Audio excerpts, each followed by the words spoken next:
Does anybody remember a thing called Brexit? Anybody remember that? It's about 20 minutes ago. Less than 2 months ago, the British voted to leave the European Union. Remember that?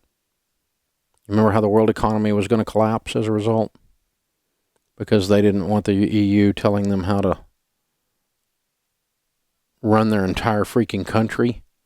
The EU was dictating to them immigration policies and everything else, and not to mention the economic aspects of the European Union. So the British decided they were not going to participate in that anymore and began a process they voted to begin the process to be removed from the European Union. You remember the next day that the news media was screeching at the top of their lungs as the stock market plummeted.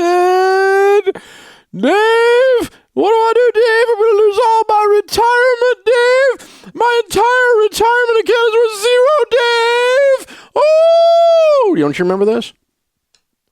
Just a few months ago. Not even 2 months ago. And I actually was thumbing through some tweets about 5 o'clock this morning, like I have no life apparently. But, and I tweeted that by the middle of August, which is where we are, none of you will even be able to spell Brexit, much less remember what it is. Have you noticed? Have you thought about Brexit? Have you worried that your retirement account was going to collapse and that the entire U.S. economy and world economy was going to come to an end because the British didn't want to participate in the European Union anymore? Have you heard anything about it? Unless you're in Britain, no. Unless you're in the UK, you haven't heard boo about it. Because it's a non-issue. It was a non-issue then. But this 24 hours a day, we must make up news. If there's not news channels, it's driving us to distraction in our culture. They are now worried on every major news feed this afternoon. You know what? All of the world is concentrating in every major news feed in America on the red marks on Michael Phelps' body. They're worried about cupping. So apparently you're probably going to lose all of your retirement account because of cupping now. That could happen. The entire U.S. economy could be in flux over cupping. Unbelievable. I mean, we really need to get our own lives, people, to where you're not so tuned into this stuff. Now, I'm around media and I'm on the air. Obviously, I'm not technically media because this is the Dave Ramsey Show, so it's not like it's objective or something. It's my opinion. That's why they call it the Dave Ramsey Show. So it's not like it's, I'm not trying, I have no journalism standard in the sense I'm supposed to be somehow objective. I'm not objective. It's my opinion. And I'm right because I own the show, so shut up. So it's like my house, my rules, house rules. So, old school, right? But, and I know I'm on all of them. I go on CNN and Fox regularly. I was on Good Morning America the other day. And I'm not mad at any of those folk. They're all nice folks. A lot of them are friends of mine. I think they're great people. I'm looking at a guy right now on Fox that's a great guy.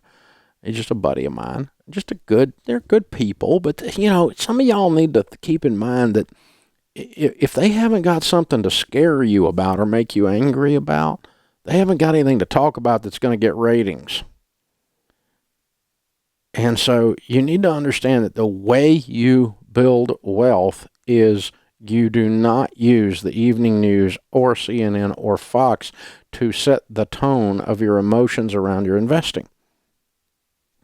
If you're thinking of changing your investing patterns because you're watching the news, you need to turn off the news.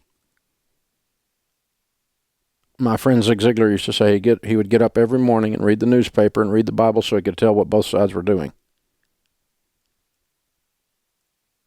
You really have to think about that. that way. You have to look at this differently and say, my investing is going to be done based on my intellect and an act of my will to consistently every single month, no matter what the news is reporting, I'm going to be putting money into my 401k. I'm going to be putting money in my growth stock mutual funds. I'm going to be paying off my home so that it's paid for and I own it regardless of what these clowns do to manipulate or screw up this economy. You are in charge of your destiny. And it turns out that, when Brexit happened, remember what they did? All the people came out and said, I'm glad I bought gold. For about 2 days you were glad you bought gold. Now gold sucks again. And nobody's talking about that except me. It's a horrible investment because it's based on either fear or greed, and there is no possible way that makes for a quality investment portfolio, investment strategy. You have to be using numbers and histories.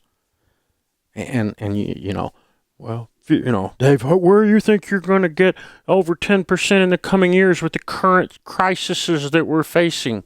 You think the crises we're facing now are different? What are you, pregnant? I mean, seriously, there's no difference. There's always a crisis. There's always a bunch of people running around with a glass half full and a glass half empty, and a few of us got glasses that are half full. That's it. In the current crisis, there's no way that the economy can maintain. They were saying that when I came on the air. You know what the Dow was when I came on the air 25 years ago? 3,000. It can never maintain. If it ever goes over 10,000, the economy will just implode. The whole thing will just fall down on itself if it goes over 10,000. Now they're saying that about 20,000, right? So everybody's got this thing figured out where their life is screwed up, and if not, it's going to be screwed up somewhere in the future. So where am I investing? I'm investing in good growth stock mutual funds. You know why? Because they have a great track record. Future returns are not necessarily going to be caused by past history. Past history is not necessarily an indicator of future returns. Well, that's true. It's not necessarily, but it's about the only indicator you got. And by the way, that's a dumb butt statement that the government makes you put on all your securities transactions. They don't make you sign that with a house.